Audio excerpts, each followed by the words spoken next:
श्री गुरुभ्यो नमः। श्री महागणाधिपतये नमः।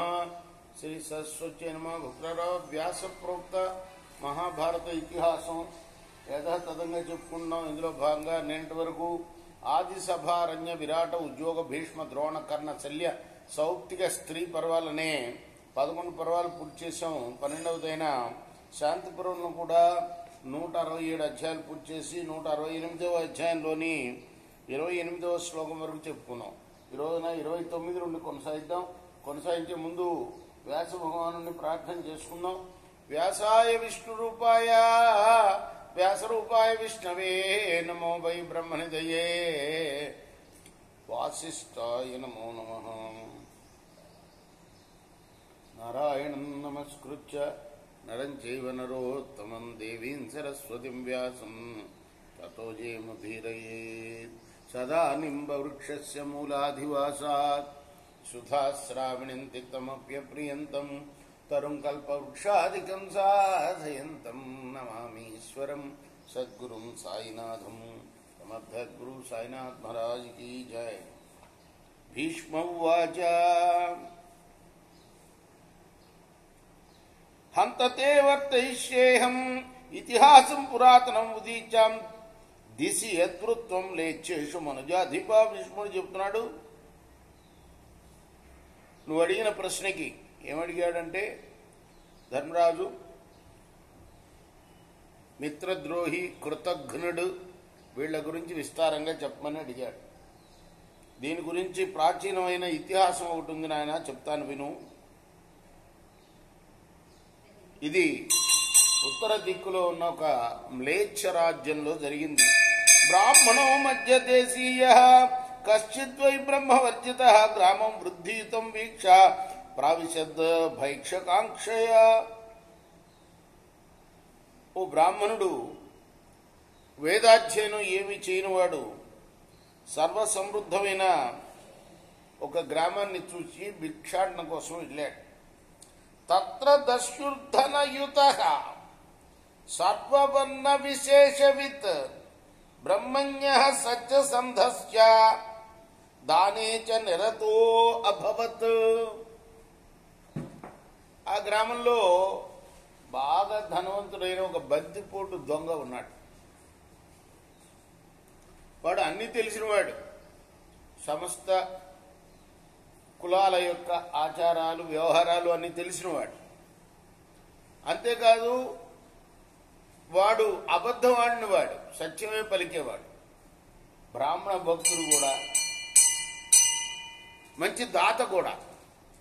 తస్య క్షయముపాగమ్య తతో భిక్షామయాచత ప్రతిశ్రయంచ వాసార్థం భిక్షాం చైవాధవార్షికీం ప్రాదాత్ తస్మై స విప్రాయ వస్త్రం చ సదృశం నవం నారీం చాపి వయోపేతాం భర్త్రా విరహితాం తథా.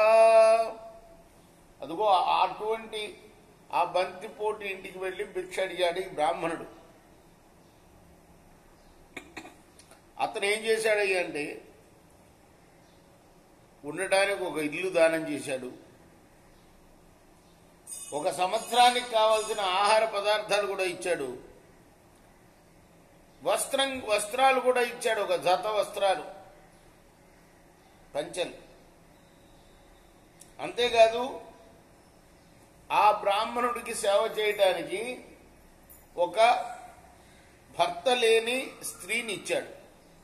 ఏతత్ సంప్రాప్య హృష్టాత్మా దశో సర్వం ద్విజస్తథా తస్మిన్ గృహవరే రాజన్ తయారేమే స గౌతమ రాజా. ఈ వస్తువులన్నీ సమకూడినందుకు ఆ బ్రాహ్మణుడు పరమానందపడ్డాడు. ఆ సుందర గ్రహంలో దాసితో ఆనందంగా ఉన్నాడు. కుటుంబార్థం చ దాస్యాస్య సాహాయం చాప్యథా కరోత్ తత్రావసత్య వర్షాం చ సమృద్ధే శబరాలయే.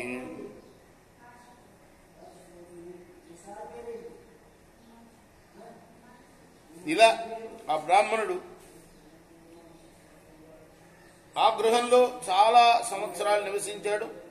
బాణవేధే పరం యత్నం అకరోచ్చైవ గౌతమః చక్రాంగాన్ స చ నిత్యం వై సర్వతో వనగోచరాన్ జగాన గౌతమో రాజన్ యథా దస్యుగణస్తదా ఇంపాపటుర్ ఘృణాహీనః సదా ప్రాణివధీరతః. ఆ బ్రాహ్మణుడి పేరు గౌతముడు. చాలా కష్టపడి బాణం సంధానించడం నేర్చుకున్నాడు.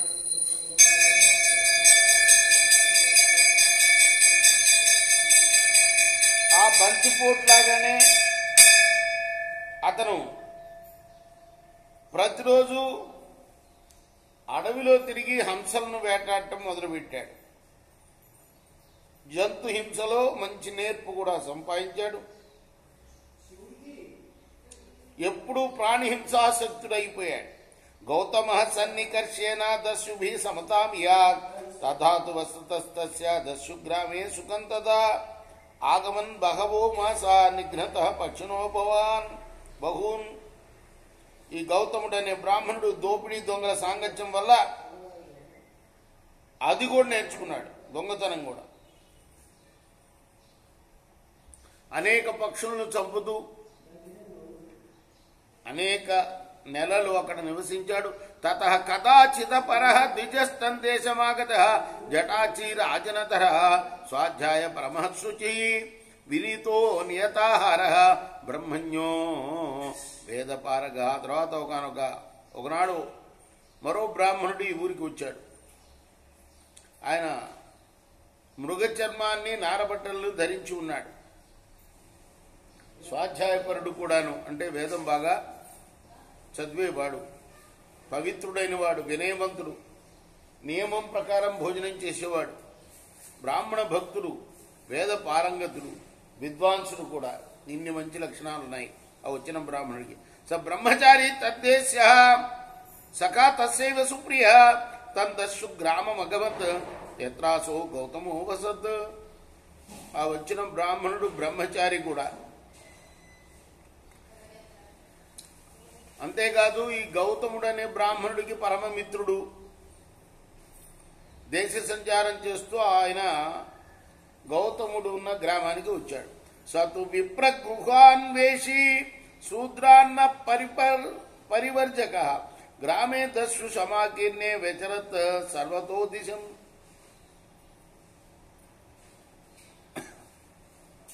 పాపం ఆ వచ్చిన బ్రాహ్మణుడు బ్రాహ్మణ గృహం కోసం వెతుకుతున్నాడు. తతః స గౌతమ గృహం ప్రవివేశ ద్విజోత్తమ గౌతమశ్చాపి సంప్రాప్త తావన్యోన్యేన సంగతౌ. చివరకు గౌతముడి ఇంటికి చేరాడు. ఇంతలో వేట ముగించుకొని గౌతముడి ఇంటికి వచ్చాడు. అక్కడ వాళ్ళిద్దరి యొక్క కలయిక జరిగింది. చక్రాంగ భారస్కందంతం ధనుష్పాణిం ధృతాయుతం రుద్రేణావస్తాంగం గృహద్వారం పాగమత్ తద్దృష్ట్వా పురుషాదాభం అపధ్వంస్తం క్షయాగతం అభిజ్ఞాయ ద్విజో ప్రీడన్ ఇదం వాక్యమదా బ్రవీత్. భుజాన చంపేసి తెచ్చిన హంసల యొక్క సంచి ఉంది. చేత ధనుస్సు పట్టుకుని ఉన్నాడు. ఇంకో చేత ఆయుధం ధరించాడు. ఒళ్ళంతా రక్తంతో తడిసి ఉంది. వాడిని చూసి బ్రాహ్మణుడు గుర్తించాడు. సిగ్గుపడుతూ ఇలా అన్నాడు, కిమిదం కృషే మోహాత్ విప్రస్థం హి కులోద్వహ మధ్యదేశ పరిజ్ఞాత తశుభావ కథం కథం గతః కథం. గౌతమ, ఏమిటిది? ఇదివరకు చాలా ప్రసిద్ధుడివి కదా, ఉత్తమ వంశ వర్ధకుడివి కదా, బ్రాహ్మణుడివై నీవు ఇలా వేటగాడిగా ఎందుకు మారావు? ఎందుకైపోయావు? పూర్వాన్ స్మరద్విజ్ఞాతీన్ ప్రఖ్యాతాన్ వేదపారగాన్ తేషాం వంశాభిజాతస్త్వం ఈదృశ కులపాంసవ. బ్రాహ్మణ, నీ పూర్వీకులను ఒకసారి తలుచుకో. వాళ్ళకి ఎంత ప్రసిద్ధి ఉంది లోకంలో, ఎంతటి వేద పారంగతులు, ఎంతటి విద్వాంసులు వాళ్ళు. అలాంటి వంశంలో జన్మించి నువ్వు ఇలా వంశనాశకుడు అయినావేమిటి? అవబుద్ధ్యాత్మనాత్మానం సత్యం సత్వం శీలం శృతం ధమం అనుక్రోశంచ సంస్పృశ్య చజవాసం ఇమం ద్విజ. ఇప్పుడైనా నువ్వేమిటో తెలుసుకో.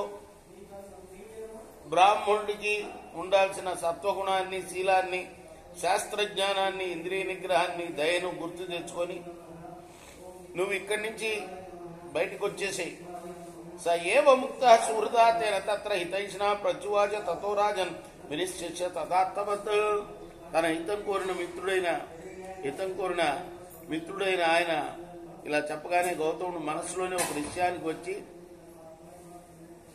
అన్నాడు, నిర్ధనోస్మి ద్విజశ్రేష్ఠ నాపి వేద విదభ్యహం విత్తార్థమిహ సంప్రాప్తం విద్యమాం ద్విజసత్తమా. ఓ బ్రాహ్మణోత్తమా, నేను దరిద్రుణ్ణి, వేదవేత్తను కాదు. ఇక్కడికి నేను ధనం కోసం వచ్చాను అని తెలుసుకో. తద్దర్శనాత్తు విప్రేంద్ర కృతార్థో స్మృజద్వైద్విజ అవామ్య సహయాశ్చాన సోవసస్వాజ్య సర్వరీం. బ్రాహ్మణ శ్రేష్ఠ, నీ దర్శనం వల్ల నేను కృతార్థున్నయ్యాను. ఇవాళ రాత్రికి నువ్వు ఇక్కడ ఉండు, రేపు పొద్దున మనం ఇద్దరం కలిసి వెళ్దాము అన్నాడు.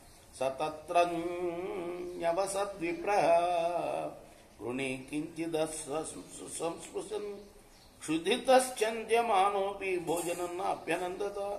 ఆ మాటలు విని ఆ బ్రాహ్మణుడు అక్కడ ఏమి వేటిని తాక్కుండా, ఆకలి బాధిస్తున్న భోజనాన్ని తినకుండానే ఆ రాత్రి అక్కడ ఉన్నాడు. ఇది శ్రీ మహాభారతే శాంతి పర్వణి ఆపద్ధర్మ పర్వణి కృతజ్ఞోపాఖ్యానే 68,100తమోధ్యాయ.